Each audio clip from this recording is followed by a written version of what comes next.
नमस्कार दोस्तों, मैं दीपक गोठी। आज हम बात करते हैं भारतीय जनता पार्टी की। भारतीय जनता पार्टी के उस अहंकार की, जिस अहंकार से इन्होंने कहा था कि भारत को कांग्रेस मुक्त करेंगे। कांग्रेस मुक्त करने का नारा भारतीय जनता पार्टी के शीर्ष नेताओं का, और उसके साथ साथ आज बंगाल में चुनाव, बंगाल के चुनाव और भारत को कांग्रेस मुक्त करने का वादा। लेकिन ये वादा कहाँ तक पूरा हुआ, कहाँ तक गया, इस पर अभी हम चर्चा करेंगे। पहले बंगाल की चर्चा कि बंगाल में क्या चल रहा है। ऐसे दो उम्मीदवार भारतीय जनता पार्टी के, जिन्हें पार्टी ने टिकट दिया।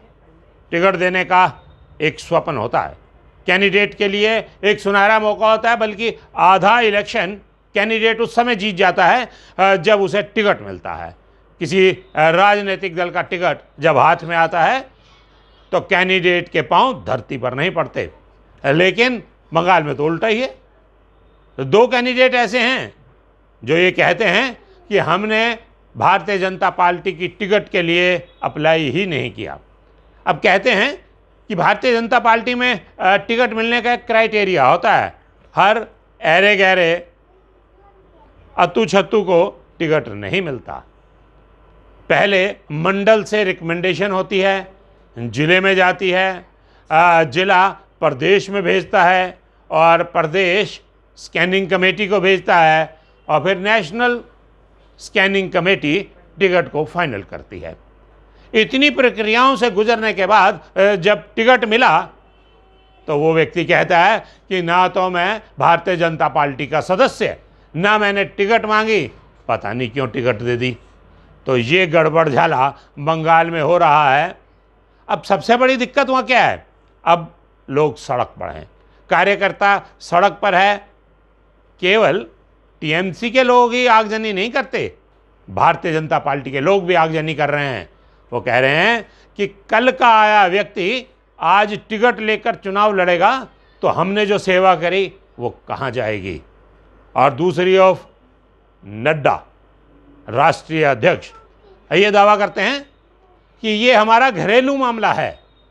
ऐसा हो ही जाता है, और जब ऐसा हो जाता है तो एक सिपाही की तरह हमारा कार्यकर्ता काम करता है और अनुशासन में रह के हमारे उम्मीदवार को जिताएगा। कांग्रेस युक्त भारतीय जनता पार्टी, इस पर हम चर्चा करेंगे। आज इस पर हम केवल हिंट दे रहे हैं कि कांग्रेस युक्त हो गई है भारतीय जनता पार्टी। ठीक है, युक्त और मुक्त की इस लड़ाई में कौन किस करवट बैठता है, इसका तो फैसला हम बाद में करेंगे। लेकिन आज हम जो बात करेंगे आपको बताएंगे कि 29 राज्यों में से भारतीय जनता पार्टी मात्र 10 राज्यों में है, 19 राज्यों में नहीं है। भारत को कांग्रेस मुक्त शासन देने वाली भारतीय जनता पार्टी सिक्किम में 0, कोई सीट नहीं है सिक्किम में। मिजोरम में 0, तमिलनाडु 0, कोई सीट नहीं है भारतीय जनता पार्टी के पास। आंध्र में 175 में से मात्र 4 सीटें। केरल में 140 में 1। कहते हैं ना कि एक सीट पर हम चल रहे हैं। पंजाब में 117 में 3, पश्चिम बंगाल जहाँ चुनाव भी होना है 294 में 3, तेलंगाना 119 में 5, दिल्ली 70 में 8। राजधानी जहाँ केंद्र है और केंद्र में बीजेपी की सरकार है, ओडिशा 147 में मात्र 10। नागालैंड 60 में 12 सीट।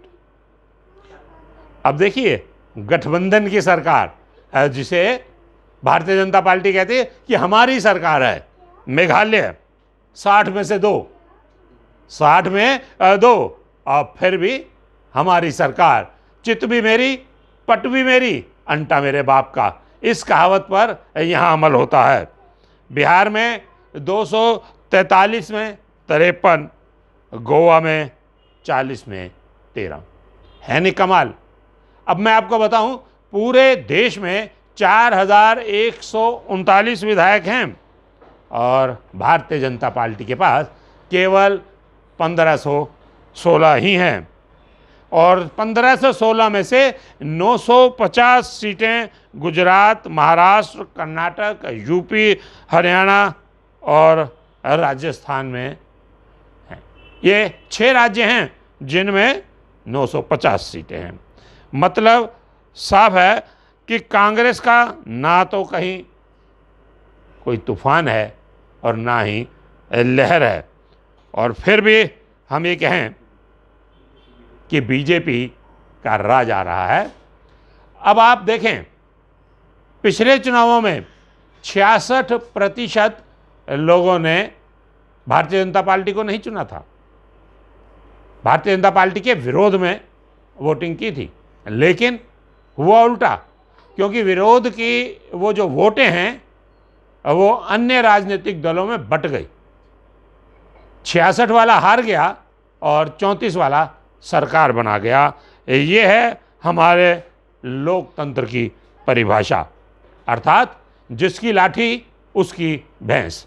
तो इस तरह सरकार चल रही है।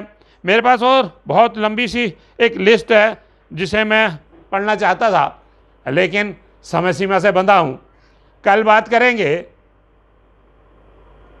भारतीय जनता पार्टी के उस दावे की जिसमें वो कहती है कि मैं कांग्रेस मुक्त भारत दूंगी या कांग्रेस युक्त भारतीय जनता पार्टी दूंगी। इसका फैसला कल होगा। आज यहीं तक। जय हिंद।